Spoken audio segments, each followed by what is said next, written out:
Bienvenue à cette présentation qui a pour objectif de vous éclairer sur le diplôme universitaire en hébertisme. Commençons par décrire succinctement le contenu de ce diplôme universitaire. Nous allons ainsi redécouvrir cette méthode qui a été la référence en France pendant un demi-siècle. Cette méthode n'est pas nouvelle. Toutes les armées du monde l'utilisent. Course d'obstacles, les scouts européens l'utilisent. En milieu urbain, on l'appelle aussi parcours, freerun ou yamakasi. Les écoles françaises l'ont utilisée pendant 50 ans, à partir de 1913. Elle a été remplacée par les sports modernes au début des années 70.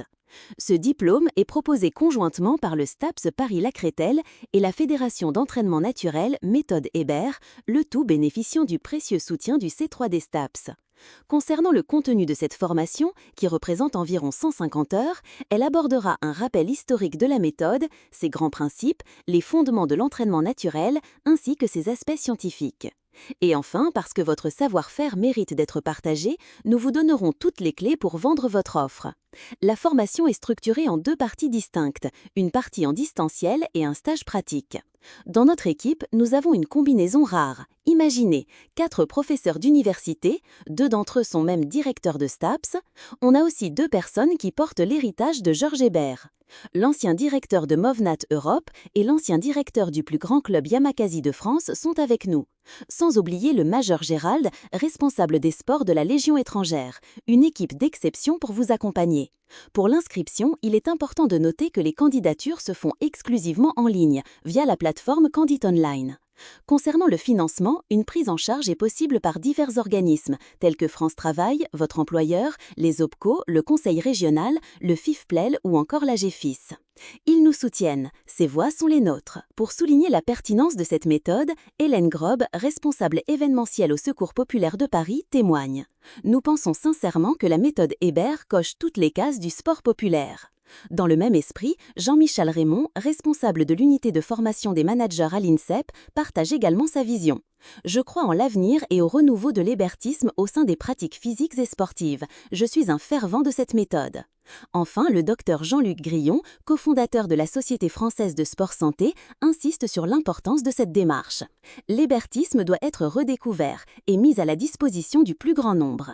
Pour conclure cette série de témoignages et souligner la résonance de l'hébertisme avec des pratiques modernes, Sébastien Foucan, cofondateur du parcours, partage son point de vue. Je me considère chanceux d'avoir découvert l'hébertisme à une époque où personne n'en parlait.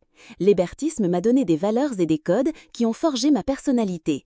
Je crois à l'éducation physique suivant l'hébertisme. Dans cette même lignée de l'application moderne et internationale, Marc Touroc, fondateur et PDG d'American Parkour, exprime également son soutien. At American Parkour, we are eagerly awaiting the resurgence of Hébertism. Pour définir l'hébertisme en quelques mots, en voici l'essentiel. À ce propos, saviez-vous quelle est l'origine commune entre des disciplines aussi variées que le parcours, le kamakasi, le freerun, le parcours du combattant et le movnat? La réponse est sans équivoque, l'hébertisme. Dans cette optique, nous pouvons alors nous poser une question fondamentale. Qu'est-ce que signifie être fort ? En observant ces images, qui représentent d'une part des communautés vivant en symbiose avec la nature, utilisant leurs capacités physiques pour leurs besoins quotidiens comme la chasse, le déplacement ou le transport, et d'autre part un individu au physique athlétique et développé, une autre interrogation surgit. Qui peut être qualifié de naturellement fort ? Cette question nous invite à réfléchir aux différentes formes de force et à leurs origines. En réalité, il existe une forme naturelle d'entraînement qui répond précisément à cette interrogation. Mais comment l'aborder ? La clé réside simplement dans l'écoute de la nature elle-même. C'est ainsi que nous pourrons réellement faire ce pourquoi nous sommes faits, en exécutant des mouvements naturels et utilitaires, en nous exerçant sur des obstacles naturels et en évoluant au sein de notre environnement social naturel. Cette approche se matérialise par une préparation physique générale complète et naturelle dont l'empreinte carbone est strictement nulle. Elle englobe un éventail de mouvements fondamentaux et essentiels, marcher, courir, grimacer, sauter, s'équilibrer, lever, porter, lancer, se défendre et nager, entre autres. Voyons comment vendre son offre. Pour accompagner les pratiquants dans cette démarche et faciliter l'application des principes de l'entraînement naturel, la Fédération d'entraînement naturel met à disposition un outil numérique dédié. Cet outil permet de choisir des obstacles et mouvements naturels adaptés à la pratique, comme on peut le voir à travers ces captures d'écran, qui illustrent l'utilisation de l'application pour des exercices tels que l'équilibre sur des éléments naturels ou le portage. Au-delà de la simple sélection d'obstacles, cette application permet également de construire des parcours naturels complets.